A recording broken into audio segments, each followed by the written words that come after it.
Tivemos um probleminha técnico que agora no momento, mas já foi resolvido. Então vamos iniciando com a nossa oração. Querido Pai Maior, Mestre Jesus, agradecemos a oportunidade de estarmos mais um dia reunidos em Teu nome. Agradecemos a oportunidade da vida, em meio à correria do dia a dia, dos nossos problemas, da nossa agitação. Podemos acalmarmos um pouquinho, mentalizarmos o nosso Mestre Jesus, estarmos juntos com a espiritualidade presente, que nos ajuda, nos intui, renova as nossas energias e nos fortalece. Sendo assim, Senhor, com os nossos corações gratos, iniciaremos o trabalho desta noite. Que assim seja. O assunto da palestra dessa noite é o Bom Samaritano e o nosso palestrante é o Sr. Ivo Bart, da Sociedade Espírita Círculo da Luz. É com o senhor, então. Fiz uma ótima palestra.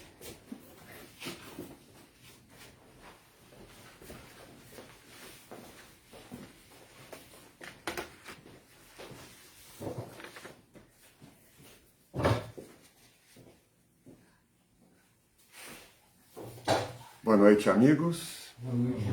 Quero agradecer esse convite desta Casa do Caminho, que é de luz e que a luz da mensagem do Mestre nos ilumine, nos dando a paz e, quem sabe, despertando em nós a caridade.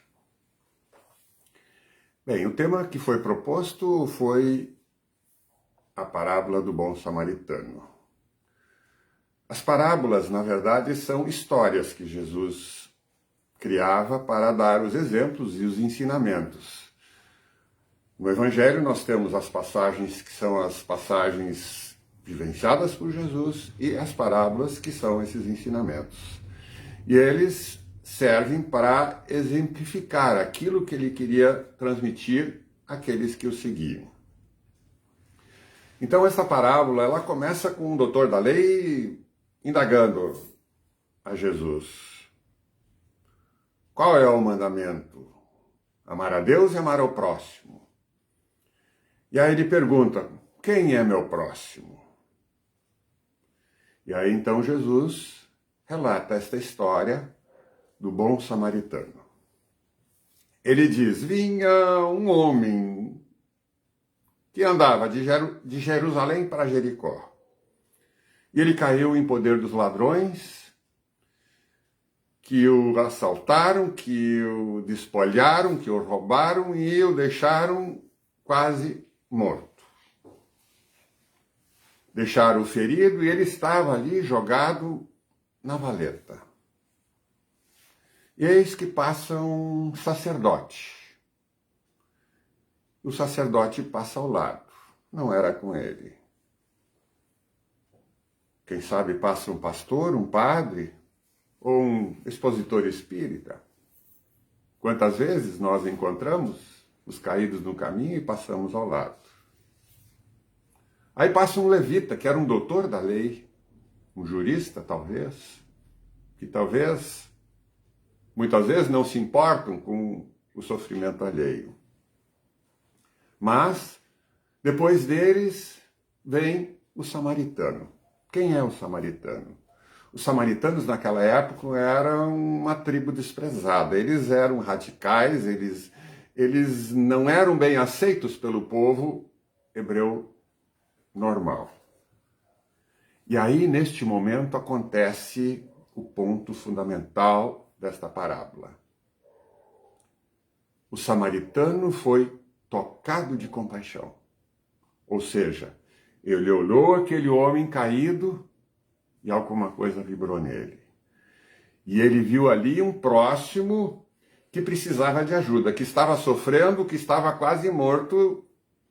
E ele então, tocado de compaixão, resolveu ajudar aquele homem. Ele sentiu a dor desse homem. Ele naquele primeiro momento, tratou dele. Diz a parábola que ele colocou vinho nas feridas, o amparou, o cuidou, e depois, sentindo a dor desse homem, ele colocou no cavalo e o levou junto. Ele levou até a hospedaria, o lugar onde ele iria se hospedar, e a preocupação do samaritano com esse homem ferido, ela não acabou naquele momento. No dia seguinte, ele ainda disse ao hospedeiro: cuida bem deste homem. Se tu despenderes ou gastares mais alguma coisa com ele, quando eu voltar aqui, eu te reembolsarei.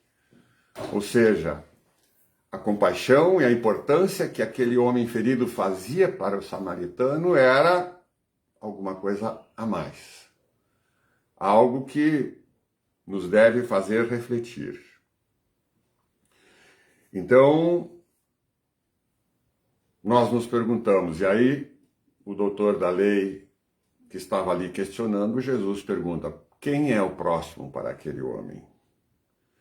E o doutor da lei diz: aquele que usou de misericórdia, ou seja, misericórdia, compaixão, piedade, indulgência, quem botou o sentimento para ver ali um semelhante que precisava de ajuda. E aí nós nos perguntamos a nós mesmos: nós faríamos o mesmo? Cada um deve indagar a sua consciência. Nós estamos aqui ainda retardatários na nossa caminhada. Faríamos isto ou passaríamos ao largo, como o doutor da lei, como o sacerdote? Então, a sugestão da casa é que se lembrasse desta parábola da valorização da vida. E a vida daquele homem caído importava para o samaritano. E como nós nos importamos hoje com a vida das pessoas que nos rodeiam. Neste mês de setembro, nós estamos aqui, não é comemorando, mas relembrando da importância da vida do Setembro Amarelo. E então vamos tentar esquadrinhar um pouquinho o que significa esse "foi tocado de compaixão". Tentar auxiliar aqueles que sofrem, de como nós podemos fazer isto. Aquelas pessoas que às vezes, andando pela estrada, pelo caminho da vida, pensam: não é possível mais continuar desta maneira. A vida não serve mais para mim. Então, buscando a compreensão do que é compaixão. A compaixão, ela não tem vestimentas físicas, não importa se aquele que está sofrendo é homem, se é mulher, se é adulto, se é jovem ou criança, se é branco, se é negro, se é amarelo. Aliás, nós muitas vezes esquecemos quando discriminamos pela cor da pele. Por ser do sexo feminino, nós homens achamos que somos inferiores, quando nas nossas empresas nós contratamos alguém e damos um salário inferior. Ou quando nós desvalorizamos porque a cor da pele é diferente da nossa. Jesus dizia: todos nós somos irmãos, somos iguais, temos o dever de respeitar e de olhar a todos de forma idêntica. Então, quando a compaixão está presente em nós, nesse sentimento, ele vê a todas as pessoas de forma igual. Então, aí nós vemos a compaixão como a sensibilidade, que são fragmentos, são partes deste amor cristão que Jesus veio nos falar há 2000 anos e que nós estamos aqui tentando aprender, tentando trazer para a nossa vida. São ferramentas que fazem com que nós passemos a entrar em contato com o próximo e ver o próximo como um próximo, não como alguém a ser desprezado ou ser ignorado. Então, tentar saber como as pessoas que estão à nossa volta se sentem, não feri-los, não magoá-los, não ofendê-los. Hoje nós vivemos neste turbilhão de comunicação tão diferente daquela época, onde as agressões elas são tão presentes em cada momento das nossas vidas, e nós temos que botar um cartaz, olha, desligue a tralha, porque nós agora estamos num trabalho espiritual. E muitas vezes nós ficamos no trabalho, nas casas espíritas, ainda conectados, e quando faz plim-plim, desligamos daquilo que estamos ouvindo e entramos no conflito e saímos da vibração positiva. Então, ser tocado de compaixão é ouvir as pessoas que estão ao nosso lado. Dar força quando precisam ou pedir força quando nós o precisamos, para continuar em frente, para tocar e vencer os obstáculos colocados à nossa frente. E quando tivermos oportunidade de falarmos de Deus, da continuidade da vida, agora estamos aqui falando do Evangelho, da parábola, do ensinamento de Jesus, mas a nossa vida lá fora, ela continua desta forma também, ou lá fora nós dizemos, não, isso aí é lá na casa espírita. Na casa espírita nós estamos estudando e trabalhando isso, mas aqui fora é outra coisa, quando na verdade deveria ser sempre a mesma coisa. Então nós, quando começamos a ser tocados com o sentimento sublime da compaixão, nós passamos a ter uma visão diferente de mundo. A nossa visão ela se amplia com a dor alheia, com a complexidade do que é viver e ultrapassar os obstáculos da nossa frente. É um sentimento que vem de dentro de nós, da profundeza do nosso coração, da nossa alma. E isto acaba nos envolvendo, quando nós conseguimos fazer isto, num clima de generosidade. Num clima diferente, porque aí nós passamos a ver a vida de forma diferente. E até, de repente, lembrar que a dor desse próximo poderia ser a nossa, ou poderá ser a nossa amanhã ou depois, porque nós vamos trilhar os mesmos caminhos, nós vivemos no mundo de expiação e de provas, e as dificuldades de às vezes são as nossas de amanhã, ou já foram ontem, e aí talvez nós nos lembremos de que é preciso ter esse sentimento dentro de nós. Compaixão é ação, não é ficar sentado na cadeira e dizer, bom, lá no centro espírita eles vão resolver o problema da alimentação, o problema do atendimento, não. É um problema, uma questão nossa a ser resolvida. Então nós, no fim desta história, nós chegamos à conclusão que compaixão bem vivida, na sua essência, é amor posto em ação. E quando nós passamos a vibrar e viver no amor, nossa vida passa a ser diferente. A felicidade que é eventual normalmente na nossa vida, porque nós somos um tobogã, nós temos muitos momentos de tristeza e de dificuldade e alguns momentos de felicidade, mas quando nós vivemos intensamente este amor, a nossa vida passa a ter pontos altos mais constantes, mais perenes.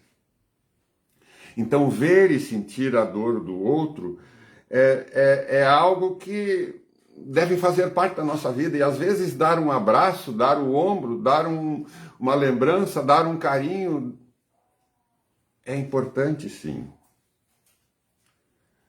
Então, isto nos ajuda a devolver a vontade de viver daquelas pessoas que de repente dizem assim, nada tem sentido para mim.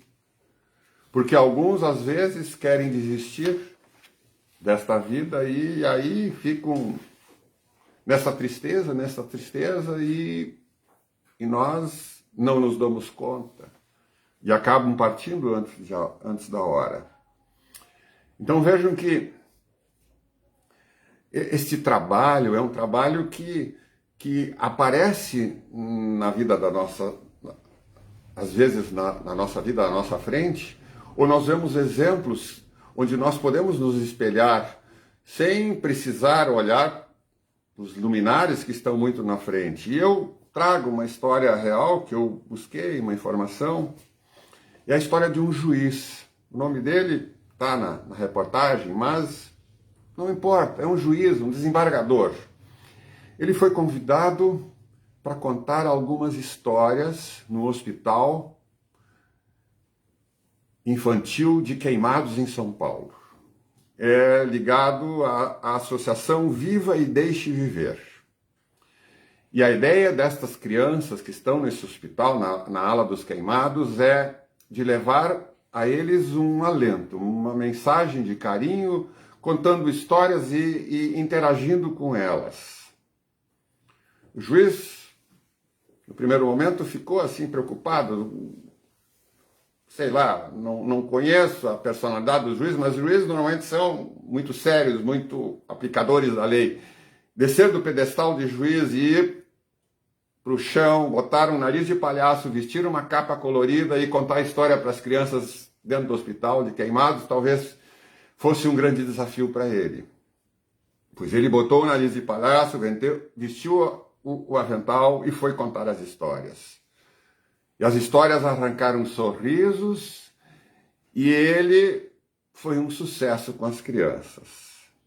Não era para sentir coitadinhos tão queimados, não, era para trazer vida, era para trazer vibração positiva, que a vida continua.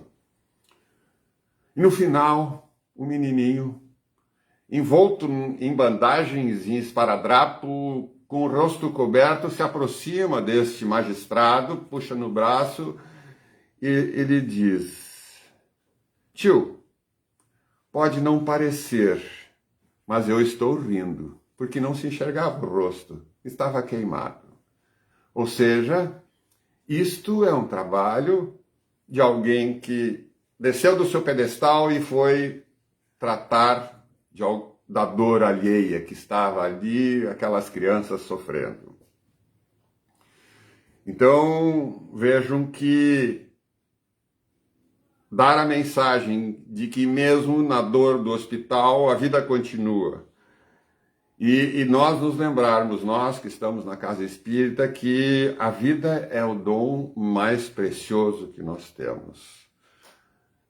Nós, a centelha divina, o princípio inteligente emanado de Deus, que um dia despertou na consciência e começou a andar de simples e sem conhecimento em busca da angelitude. Estamos aqui, talvez no meio de um caminho já grande percorrido, mas ainda muito longe da angelitude, da bem-aventurança, da plenitude, semelhante a Jesus, que está muito acima, e longe nós ainda de espíritos que estiveram ou que estão entre nós, como Chico, por exemplo. Eu não deixo de falar, quando eu falo do Evangelho, eu não posso deixar de falar de Chico, esse ser especial que nos deixou essa obra maravilhosa. Então, é isto que nós precisamos, ou que nós queremos fazer despertar dentro de nós. Estar aqui encarnado é um momento especial. Renascer na Terra está cada vez mais difícil. As informações da espiritualidade dizem que existem do lado de lá mais de 20 bilhões de seres que querem voltar. E nós que estamos aqui muitas vezes não valorizamos a vida. Então, valorizar a vida e aproveitar cada momento desta existência que nós temos aqui de aprender, porque nós viemos para cá a trabalho. Nós não viemos para gozar do dolce far niente, de simplesmente de gozar a vida. Não, nós viemos aperfeiçoar esse ser imortal, burilar o diamante que em potencial está em nós, para fazê-lo brilhar e aí assim galgar as esferas mais altas e realmente ser um construtor do mundo de regeneração, do mundo feliz que está à nossa frente e que está para acontecer ou está acontecendo e nós às vezes nem nos damos conta disto. Neste domingo, a Zero Hora publicou uma reportagem sobre Setembro Amarelo, eu até recortei, tirei cópia aqui, onde uma psicóloga, Solange Truda, escreve sobre esta questão das pessoas que estão enfrentando dificuldades e que, de repente, são tomadas por esta quase loucura. Aliás, a obra Memórias do Suicida, ainda tomei nota aqui, que talvez vocês já tenham lido, que nos relata a história de Camilo Castelo Branco, português que está no plano espiritual, que tomou essa decisão de abreviar a sua existência e que lá estava sofrendo e temeroso de voltar. Inclusive tem lá aqueles suicidas que estão no plano espiritual, onde a informação diz que eles estão sob a proteção de Maria, mãe de Jesus, foram resgatados, mas lá se encontram temerosos de voltar para cá porque terão que enfrentar novamente os desafios que não conseguiram vencer na existência anterior. E a obra de Camilo, em Memórias de Suicida, é exatamente isso. E eles dizem assim, cada vez que alguém faz uma prece por nós, tem uma campainha que toca lá e essa campainha nos anima a tomar coragem para voltar para cá, porque é preciso retornar. Então, nós, fala a psicóloga, ela faz alguns alertas para a sociedade, para nós, e ela enumera alguns fatores que são importantes, que eu não vou me aprofundar, porque eu não sou da área da psicologia, mas eles estudam a mente humana, mas nós estudamos a doutrina espírita, e a doutrina espírita nos dá parâmetros de avaliação em relação a isto. Então, ela diz que existem sinais dessas pessoas que às vezes estão querendo abandonar a vida, querendo abandonar o barco. E ela cita algumas frases, ela diz assim, o mundo para mim não faz mais sentido. É a política, é a guerra, é os conflitos, é tudo isso, eu estou saturado. São sinais que devemos observar. Ou quando alguém diz assim, eu não vejo mais propósitos na minha vida, eu não vejo objetivos. Ah, eu queria sumir daqui, eu não sei o que faço da minha vida.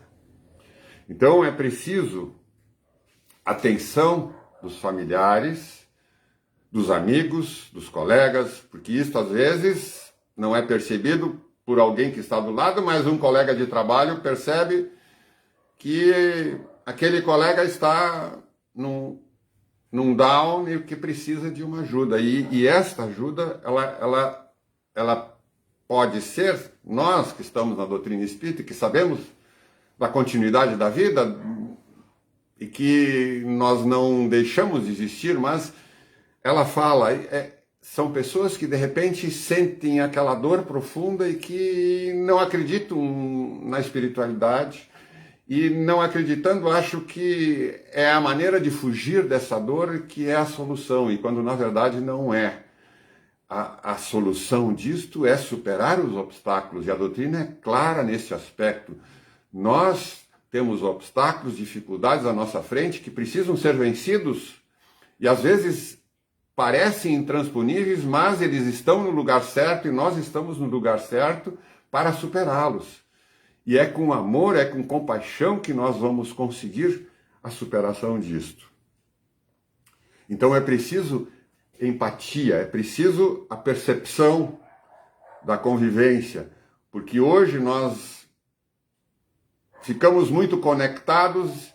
E aí eu lembro de uma foto que eu vi algumas vezes assim, os familiares foram visitar a avó. Tá o casal, os netos, os filhos, todos sentados na sala com o celular na frente e a avó olhando para eles. Não existe empatia, não existe comunicação, não existe relacionamento. Então, é preciso que nós voltemos e consigamos nos desligar um pouco da rede social para ver no próximo, para ver a palavra que tem que ser dita, a palavra que tem que ser ouvida. E isto faz parte da família. Então, o tocar e perceber a dor do outro, voltamos ao samaritano. O samaritano foi tocado de compaixão. Nós precisamos também sermos tocados e tocar quando for preciso. Então, a valorização da vida é isto, porque ela é preciosa sim, é uma oportunidade especial que nós recebemos. E cada segundo dela é muito importante. Nós viemos para cá, quando nós encarnamos, antes de encarnar, nós saímos de lá com um programa. E neste programa foi programado um certo volume de vitalidade que serve para a nossa próxima existência, antes de nós encarnarmos. E nós, se tivermos já numa condição melhorzinha, nós sabemos quanto disto foi planejado. 10, 20, 30, 50, 100, 96, como a rainha. Nós saímos com essa vitalidade para irmos até o final. E se nós abreviarmos isto, as consequências contra nós serão um crime que nós mesmos estaremos cometendo. Então, exaurir este fluido vital é necessário para que nós possamos chegar melhores do lado de lá. E viver a vida intensamente em amor, em compaixão, vai nos ajudar a superar esses obstáculos. Então, preservar a vida e observar todas as oportunidades que temos à nossa frente. Quando chegamos à casa espírita, estar na casa espírita é participar da casa espírita. Não é vir somente um dia. Eu falava isso na nossa reunião, os dirigentes, essa semana. Os dirigentes que têm seus grupos, eles têm responsabilidades com pessoas que estão ali, mas o nosso compromisso não é ir um dia na casa espírita, ficar ali sentado durante um grupo mediúnico de uma hora e meia de estudos, ir embora e não participar das atividades da casa. A casa precisa de trabalhadores para aplicar o passe, para a recepção, para inúmeras atividades, para colaborar na distribuição dos ranchos, da alimentação, das pessoas que são assistidas e que precisam de ajuda ao nosso redor. Então, colocar este amor em ação, essa compaixão, é perceber que no Brasil hoje, dizem, tem 30 milhões de pessoas passando fome. Então, nós que temos um pouco mais, temos o dever de ajudar e de partilhar daquilo que temos um pouco mais. Quem sabe, porque amanhã ou depois poderemos nós estar necessitados e estarmos precisando de um rancho de ajuda. Então, isso vai fazer com que essas oportunidades ocorram na nossa frente e que nós, então, comecemos a galgar os degraus para chegar melhores do que chegamos nas outras vezes. O nosso plano era de 100% de N obras e de coisas a realizar, e André Luiz diz que são muito raros os que conseguem cumprir integralmente aquilo que planejaram. Mas como espíritas, a nossa responsabilidade é maior, porque se antes nós alegávamos, eu não sabia, quantas vezes eu cheguei lá, e aí me disseram, mas tu ficaste de ajudar a tua coletividade, do teu bairro, tu ficaste de fazer tantas coisas, por que tu não fizeste? E agora tu estás aqui chorando, mas eu não sabia. Mas depois que nós passamos pela casa espírita, ou porque nós ouvimos uma palestra no Facebook, de alguém que falou, não dá mais para alegar, eu não sabia. Por menor que seja a informação, eu tenho algum conhecimento. E tendo esse conhecimento, a minha responsabilidade aumenta exponencialmente. Quanto mais tempo eu estiver trabalhando na casa espírita, maior é a minha responsabilidade, porque eu vou me embrenhando no conteúdo filosófico da doutrina espírita, embasada no Livro dos Espíritos, no Evangelho segundo o Espiritismo, no Livro dos Médiuns, e eu vou buscando as informações nas obras complementares que nos fala André Luiz da vida espiritual que não continua, que não existe um céu de anjos que resolve as coisas, nem um inferno de fogo ardente onde vai me condenar para sempre, mas que eu serei recebido de acordo com as minhas obras, de acordo com a compaixão e com o amor que eu tiver vivido a minha existência. Então vejam que nós estamos aqui construindo o nosso futuro. E isto é uma tarefa individual de cada um. Eu não posso dizer para minha esposa, vai, faça assim, porque ela é uma individualidade. Ela não pode dizer. Ela pode até, eventualmente, ela me diz, olha, quem sabe nós vamos fazer isso, tu está pensando em fazer diferente, mas nós poderíamos fazer assim, mas tu pensa a respeito. E nós, então, na família, dialogamos e procuramos um caminho que nos dê as condições de conforto, de equilíbrio, de harmonia, de paz, para seguir à frente. Então, vejam que nós temos compromissos. Nós temos compromissos, mas eu vou lembrar aqui uma história para encerrar. Uma história que está na obra de André Luiz, Obreiros da Vida Eterna. Fala de Adelaide, a serva fiel. Eu recomendo a leitura do livro, que trata de N histórias de espíritos que estão partindo, mas a história da Adelaide é sem dúvida, assim, ela é bem interessante. Adelaide, ela dedicou a sua vida às crianças, e ela trabalhava com as crianças, e ela foi envelhecendo, e no final da sua vida, já o fluido vital dela estava esgotado, era hora dela partir. E os amigos não a queriam deixar que ela partisse, ela se preocupava que como vai ficar a instituição onde nós aqui estamos trabalhando. E aí ela, desdobrada, ela recebe ajuda de Bezerra. Então vejam que a Adelaide, ela tinha ajuda de Bezerra, sei lá. Quando nós desencarnamos, talvez recebamos a ajuda do nosso amigo espiritual. Eu espero que ele esteja lá me recebendo, me ajudando, mas que provavelmente nas minhas perturbações vá dar uma passada nas zonas de sofrimento, porque ainda não tem o equilíbrio suficiente. Mas Adelaide foi recebida por Bezerra. E Bezerra consolava e dizia, está na hora, Adelaide, larga da matéria, que é este o momento.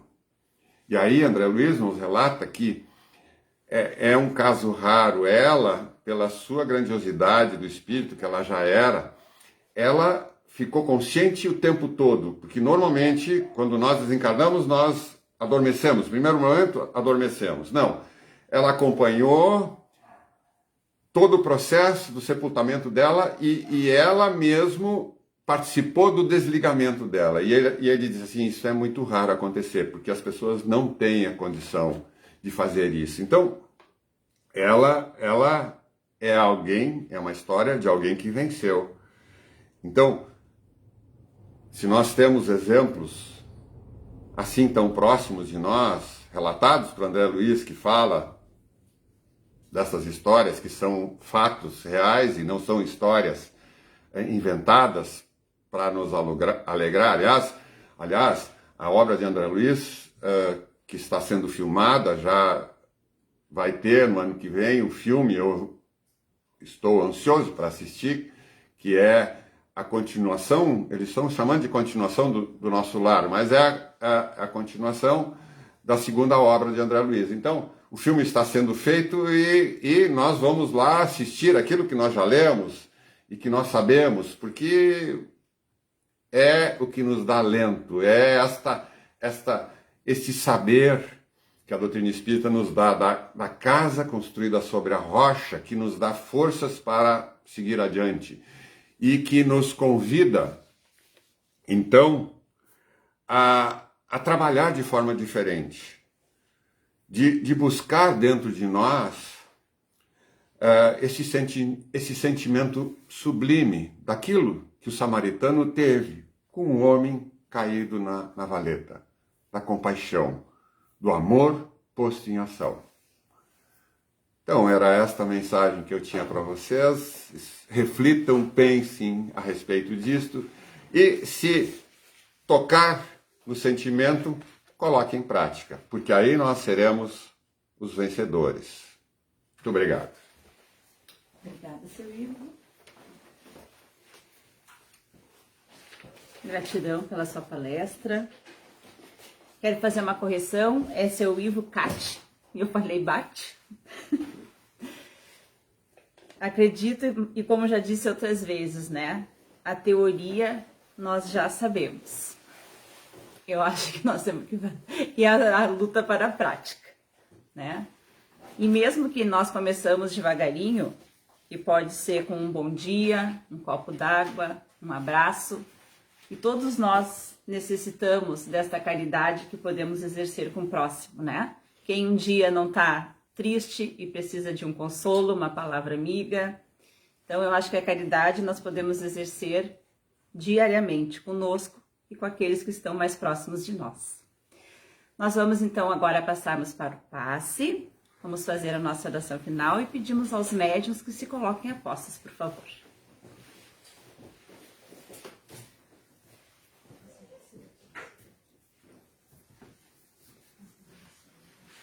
Querido Mestre, nesses ensinamentos maravilhosos que escutamos nesta noite, que possamos ser tocados em nossos corações, que possamos entender que somos uma grande família, vivendo dentro da mesma casa e sob o teu amor. Entendemos que precisamos nos melhorarmos muito, mas que cada dia é possível fazermos alguma coisa em prol de nós mesmos e daqueles que estão próximos a nós. Somos dotados de inteligência, de amor, e desta forma temos apenas que começarmos a termos iniciativa. E essa iniciativa é somente o primeiro passo, aonde possamos enxergar que no momento que estamos cuidando do próximo, amando o próximo, nos dedicando caridosamente, automaticamente estamos cuidando de nós também. Este amor que tanto pedimos para receber é o amor que podemos doar também. Todo o amor que doamos, nós recebemos de volta.